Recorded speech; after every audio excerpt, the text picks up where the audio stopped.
Hey, Sharon Stone. Okay. So be sure to kind of stay tuned and check out those. Everybody take a breath. Just take a breath. 1, 2. Hold on. Let me take a drink first. Yeah. Okay. Oh, Darnielle. Darnielle. John Darnielle. Darnielle. Junior. You're not helping. Well, the Carmen Maria Machado, right? Carmen Maria. Okay. So the Carmen Maria Machado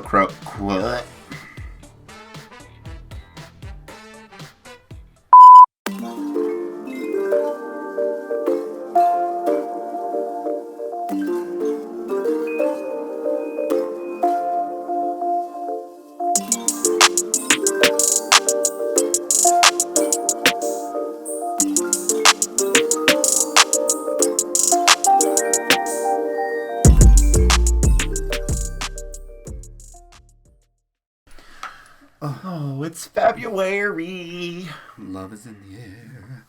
Okay. Yeah. Well, welcome back. Welcome back to our channel.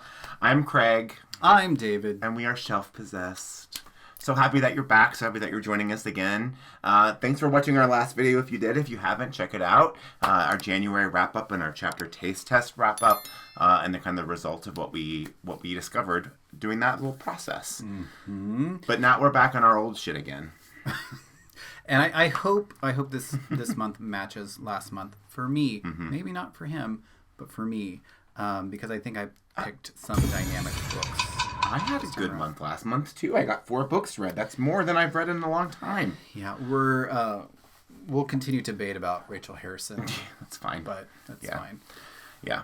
So this is our February TBR reveal. We're going to show you the books that we picked to read this month. And we actually have a few special videos coming up this month that we're excited for too. So if you haven't liked or commented or subscribed, do that now. Hit that little notification bell to get notified whenever we post a new video.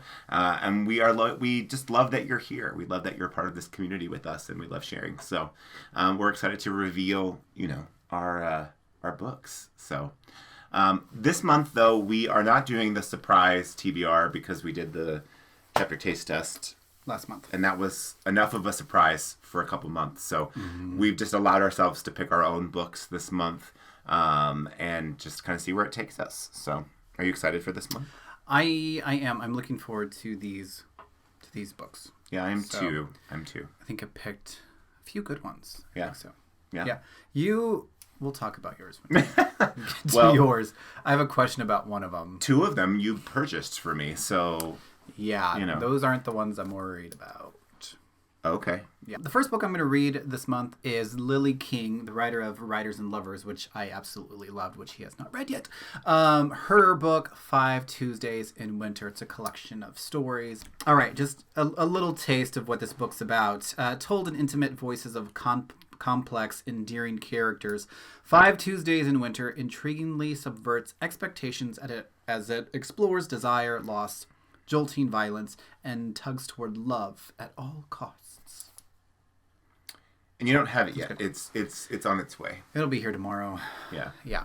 So I really absolutely loved Writers and Lovers, and I think if you liked Sweet Bitter, you're gonna love that book. I mean, it's still on my intimidating TBR pile. No, I think like for March or something, I think that will be a good book. It feels like a good spring book. All right, my first one is A House at the Bottom of a Lake by Josh Malerman. I haven't yet had a good experience with Josh Malerman, although I will say I didn't finish Goblin, but the things that I did read, I didn't fall in love with immediately. But this book has been on my wish list for a long time, and he bought it for me for Christmas. So I'm excited. It's also very short, so it should be one that's pretty easy to get through. It's about a young woman and a young man who kind of meet and go on a date, and they are canoeing in a lake, and they happen to find a house under the lake, or at the bottom of the lake, I should say.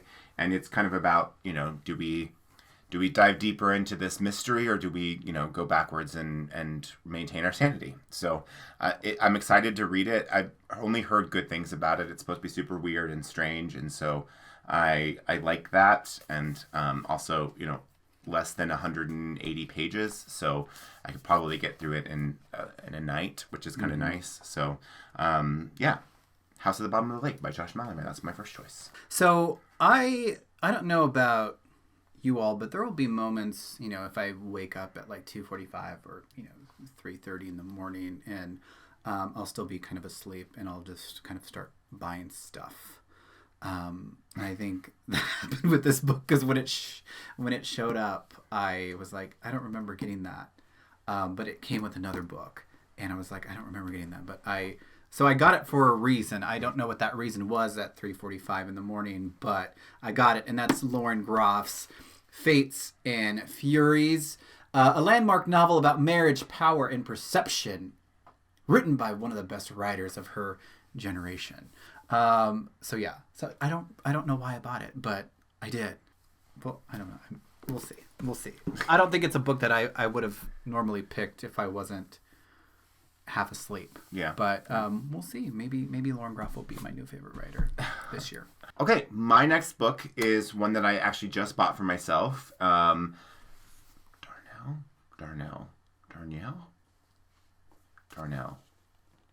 I think.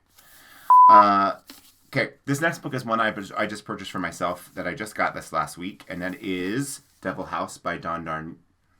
And that's Devil House by...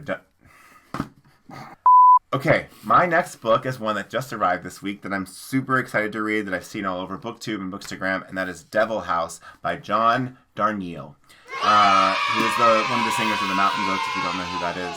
Great band, Mountain Goats. Also has written 2 other books, which I was not aware of. One that he's actually read, that Universal Harvester. You read that a long time ago. Mm-hmm. Yeah.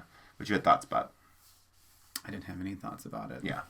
That was a book that I randomly bought off a book outlet because the cover was cool and it sounded interesting, and then I did not read it, and he did, and then I didn't have to read it because he didn't like it. So, but Devil House is both one I bought because of the cover, and then when I read the description, I wanted to read it. So the cover is great. If you can't see, like this house and this like little devil bat thing is very cool, and I like the two-toned, part of it. Mm-hmm. It also looks like it was like written in the 70s. Yes, yeah, it has that like vintage feel to it, which I really loved.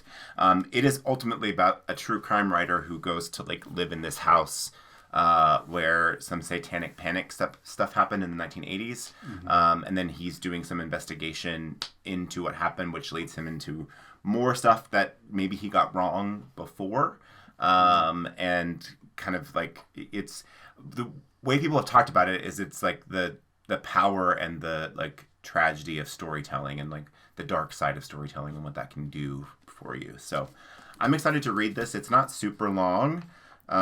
It's almost 400 pages. Like I think I can probably get through it. I'm kind of waiting for the audiobook to come in from the library, so I can kind of listen while I'm reading. So, but other than that, I think I'm just going to get started on it because I'm going to try and finish the Josh Malerman book and then do this one and then save my third one for last because I think the third one is going to be my favorite. I hope. I mean, I kind of, take reviews with a grain of salt, but a lot of people are saying that the content does not match the cover. Oh, okay. It says, an epic, gripping novel about murder, truth, and the dangers of storytelling. And then the last part of the paragraph says, a book that blurs the line between fact and fiction, that combines daring formal experimentation with a spellbinding tale of crime, writing, memory, and artistic obsession. So I'll be curious to see if this matches this, what's actually inside the book. So that'll be interesting. Because if that's the case, I will just add this to a pile of books that the cover misrepresents the actual content, because that's a whole other video that we could do. It's just like books that like we love the covers, but the content was like, So hopefully I like it. We'll see. Okay, so my last book is Anthony Viasna's So's After Parties Stories. Once again, this was the book that I actually got with Fates and Furies. It's a collection of stories that he wrote. It's about the Cambodian American experience that grapples with complexities of race, sexuality, friendship, and family. If you don't know anything about Anthony So's life, he died of a drug overdose right before the publication of this book. And there's a great Vulture article about just his life and his experiences and just his overall view as an artist. So I found that article, and that's what got me to buy this book. But he didn't survive to see the publication of this book, and it's just I don't know. It was heartbreaking to read. So I immediately got that book. Mm-hmm. So what? Well, my last book is on the opposite side of the spectrum from David's, which usually mine are anyway. And if you watched our book haul video, you saw me talk about this book because David bought this book for me. And that is Night Bitch by Rachel Yoder. Aren't aware? Night Bitch has a beautiful cover and is an insane book, apparently.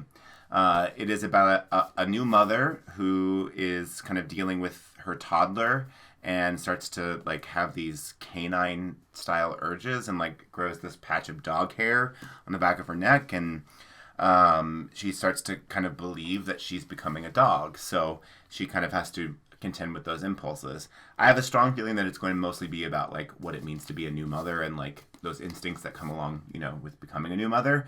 But everyone I've talked to about this book has said it's insane, and it's also being adapted into a movie. So I think if you like it, I think I'll read it too. So the Carmen Maria Machado quote on the front says, "A feral, unholy marriage of Tilly Olsen and Kafka. Night Bitch is an incredible feat." So I think I picked weird shit this month. Like everything's gonna be strange. So I mean, Night Bitch by Rachel Yoder is my last choice for myself. I'm only doing 3 this month because I did get through 4 last month. So if I finish these and I want to add another one, I have plenty I can do, so I can add on if I need to. But I think anything more than 3 for us right now would be overload. Yeah. So you know, I think 3 is good enough, and I think we got some good picks. We'll see about the John Darnielle, but yeah. Look at you know how to say his name. So to review, my February TBR is A House at the Bottom of the Lake by Josh Malerman, Devil House by John Darnielle, and Night Bitch by Rachel Yoder. Okay, and my books are Anthony Viasna's So's After Parties, Lauren Groff's Fates and Furies, and finally Lily King's 5 Tuesdays in Winter. It's right there. I mean, I think after the taste test stuff, which we were kind of reading a little outside of our comfort zones, we kind of let ourselves kind of settle back into the things that I think that we like, and what seems to be more our style. Although I'll be curious what mine end up looking like, so and how this month pans out. So, are you saving Night Bitch for last? Yes. Cool. Yeah. Good choices. Well, our February books are exciting. And as we said at the beginning, there's some special videos coming up this month. So come back on the 14th. We have a very special video where we're going to give you some book recommendations and share some books about love with you that we happen to love. So come back then. And then in a month, this one is turning 54. Turn it around. Take it away. 3. No, this one. Away. I'm just kidding. This one has a birthday coming up in a month, so we have a very special video for your birthday planned, where I'm just going to give him. You're going to see him open all of his birthday books on camera. He doesn't like surprises, so this will be really fun for you and for me. Probably not for him, though. So great. Anyway. Thank you for coming back. I'm Craig. And I'm David. And we are Shelf Possessed. Make sure you check us out on Instagram. At @shelf_possessed. And hit that comment button. Tell us what you think of these books. Have you read them? Did you like them? How did you feel? Subscribe to the channel if you haven't already. Share it with a friend if you haven't already. Click the notification bell. Give it those likes. Help us get to the top of YouTube if you can. And come back for the next one. We hope to see you then. Goodbye. Bye.